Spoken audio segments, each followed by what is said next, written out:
I'm back here to talk about some sexual fragrances.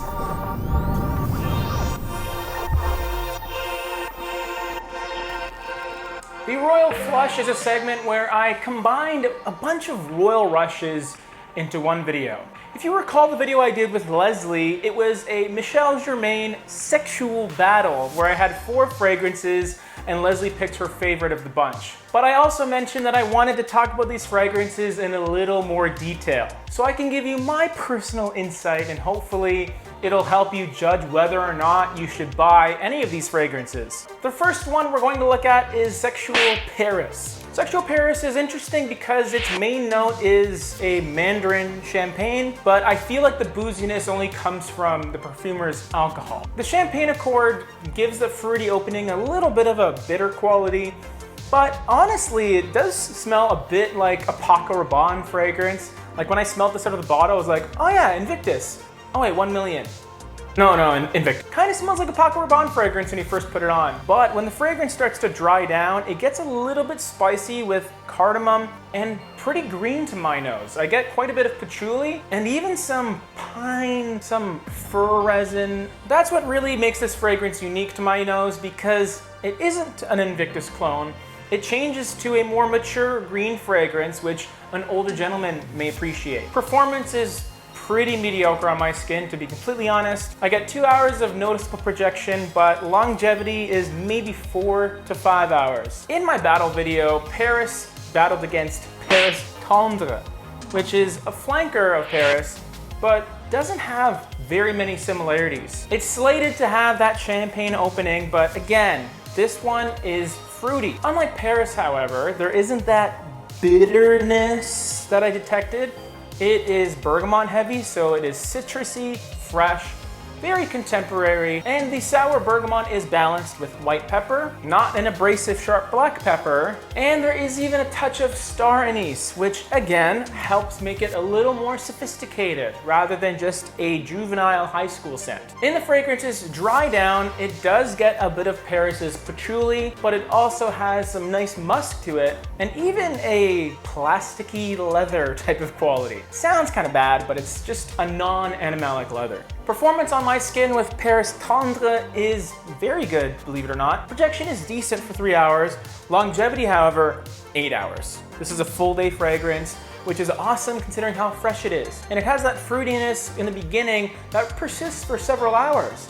It doesn't necessarily become a simplistic Ambroxan fragrance.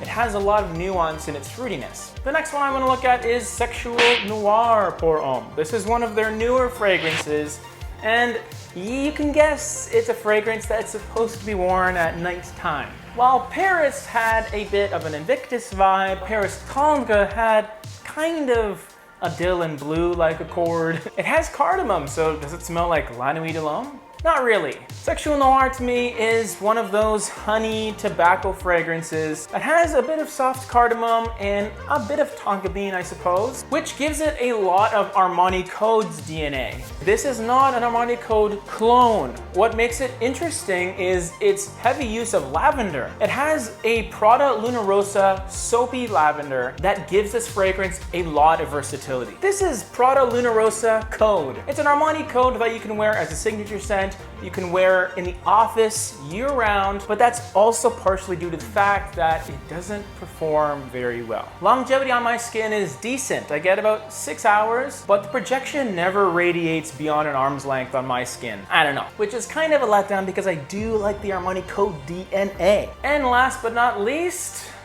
spoiler alert,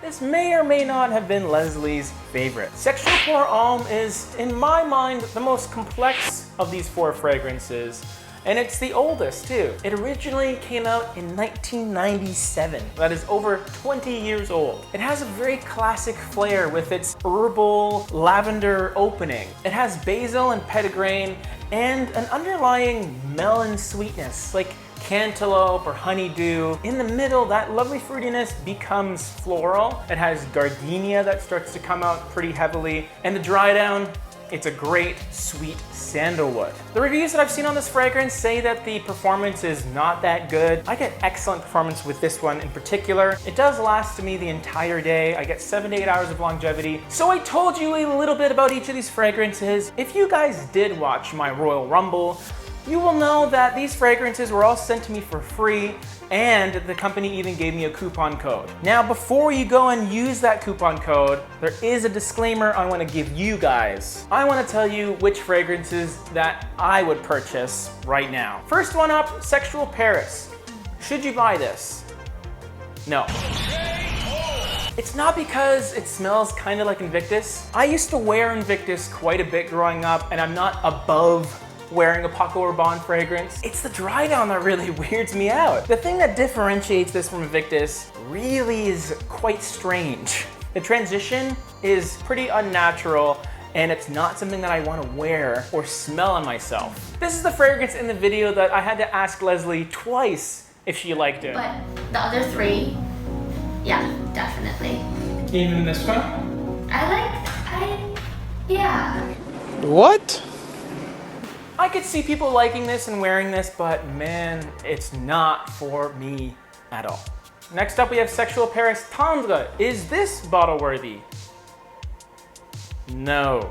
All things considered, Paris Tendre is a great fragrance. It's extremely likable, very easy to wear, very contemporary and modern, and it performs very well. The problem is I have about 20 fragrances that do the same thing. It is one of those modern blue fragrances, and I have way too many of them. This falls in the category of redundant in my collection, so I wouldn't buy it. If you do like this genre of fragrance and you want something a little bit different, then it's worth checking out. But for me personally, I gotta pass. Next up we have Sexual pour Homme. Is this purchase worthy? Oh yeah. Hey, that's pretty good. Lesley's choices in the battle video were pretty interesting because the final two ended up being old versus new, and to my surprise, she picked old. Sexual pour Homme has a classic flair that doesn't feel dated to me. It feels sophisticated and classy, but not something that I couldn't wear. It's signature scent worthy, but most importantly, doesn't smell like any other fragrance I have. So fortunately, I found a fragrance that is unique to me, but gets compliments from my girlfriend. And finally, the one fragrance that Lesley said isn't bottle worthy, Sexual Noir. Do I think it's bottle worthy? Yes. A little bit spicy. Even though Lesley said this one wasn't bottle worthy to her, I wore this fragrance anyway. I can't help but enjoy wearing this fragrance because it really does combine Luna Rossa and Armani Code. Armani Code was one of my first fragrances that I had purchased, so I will always have a soft spot for that style of fragrance. But the Luna Rossa style lavender that's in here makes this immensely versatile. It has very soft projection, so it's not a clubbing fragrance at all. I wouldn't even wear this going out to bars and things like that. But its soft projection makes it very good for dates because you're not going to be obnoxious. And it's going to be a fantastic office fragrance as well because it's clean, light, and airy. It fulfills a very unique use case in my collection. It turns a honey tobacco fragrance into something that you can wear anytime you want. But keep in mind, if you are looking for something beast mode, this is not the fragrance for you. As I mentioned before in the previous video, there is a coupon code for these fragrances if you want to purchase them on the Michel Germain website, and it does give you a gift set with aftershave balm and body and hair shampoo.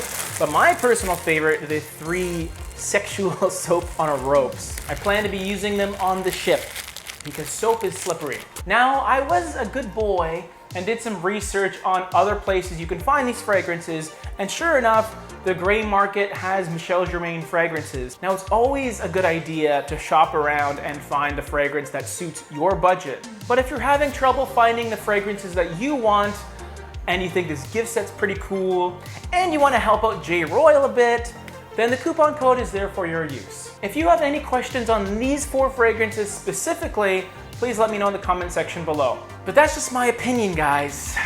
And it's actually my opinion, even after getting free stuff. If you think that all this means that my opinion in this video isn't actually my opinion, then that's your opinion.